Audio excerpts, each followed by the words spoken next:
the statement he was requesting was adequately dealt with by the visit of His Excellency the President to his county. So he's dropped it.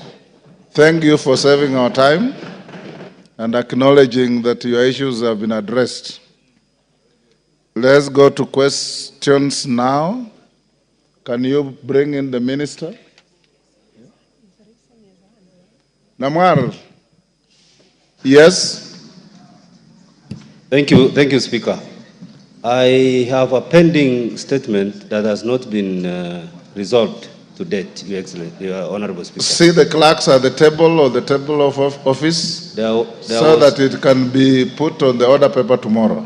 There was a ruling that you had been able to make before regarding KWS issue with the fishermen in Sibiloi. You had resolved that we have a committee, some kind of a multi-sector committee to look at the issue, and up to date, the issue was brought in June. Up to now, when you had made a ruling, nothing has been able to be processed, Honorable Speaker.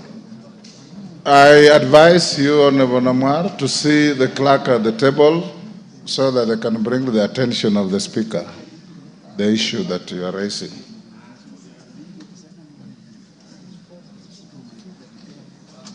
Okay, Majority Leader, can you bring in your minister?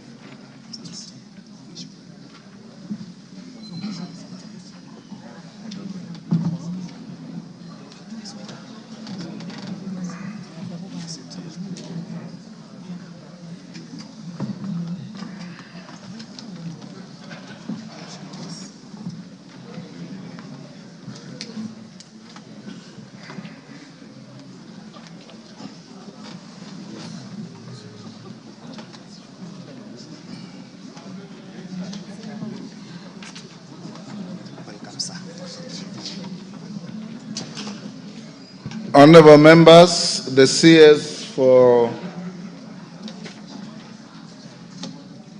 Roads and Transport is in the house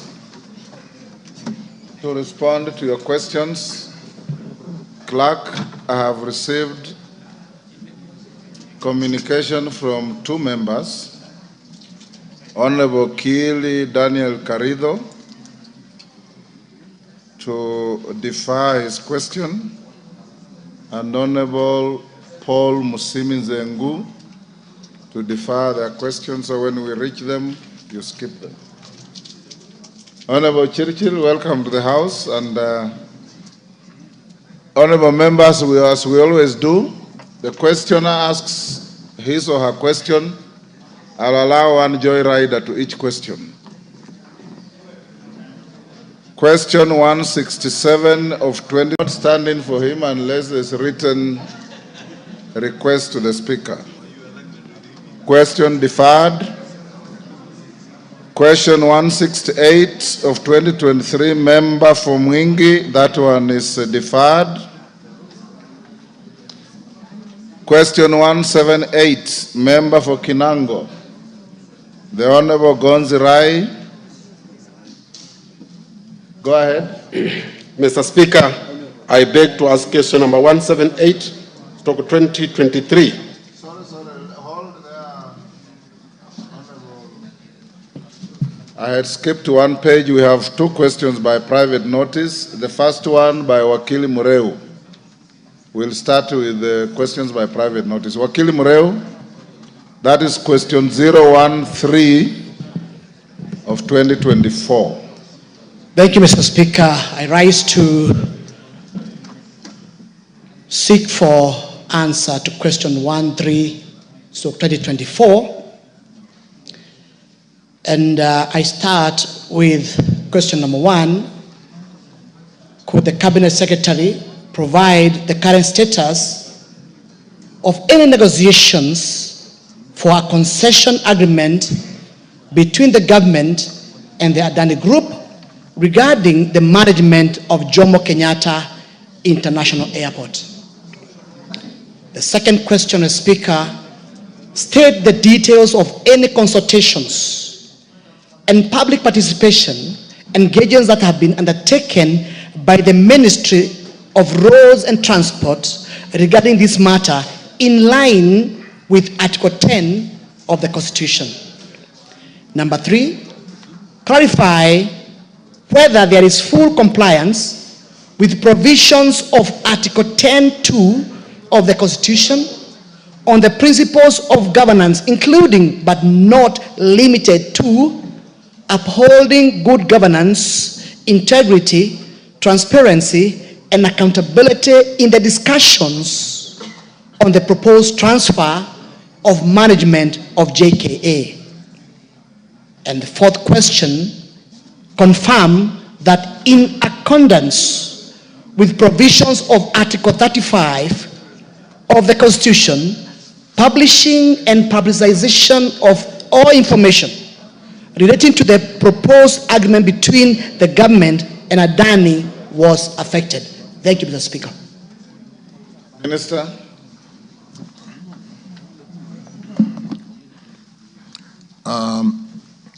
Thank you, Honorable Speaker, honorable members. I'm happy to be in the House this afternoon to respond to the various questions and to be quick and specific to Wakili Mureu's Mheshimiwa's question on Adani and whether to provide the current status of any negotiations for concession agreement. Chair, I want to confirm that all engagements between the government of Kenya and Adani have been suspended by a court order issued on 9 September 2024 in HCJR E199/2024, Kenya Human Rights Commission and Law Society of Kenya, Kenya Airports Authority, and 4 others. The court issued a conservatory order prohibiting any persons from implementing or further implementing or acting on the privately initiated proposal for the development and operation of Jkia by Adani Holdings Limited, pending the hearing and determination of this application by the court. Therefore, Honorable Speaker, members, there is no concession agreement that has been executed between the government of Kenya and Adani. And as I answer the following questions, I'll be seeking to get the honorable members, Speaker, to appreciate the process of concessioning a PIP. And we will just stop midway ahead of developing and signing the concession agreement.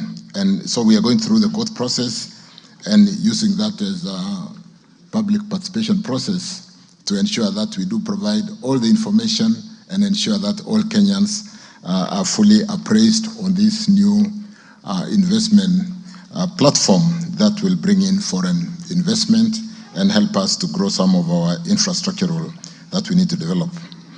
Honorable Speaker, on the members on the second question, which is to state the details of any consultation and public participation engagements that have been undertaken. At the time when we got the halt, we had a program of stakeholder engagement, and we had already had formal engagement with the Kenya Airports Authority senior management stakeholders.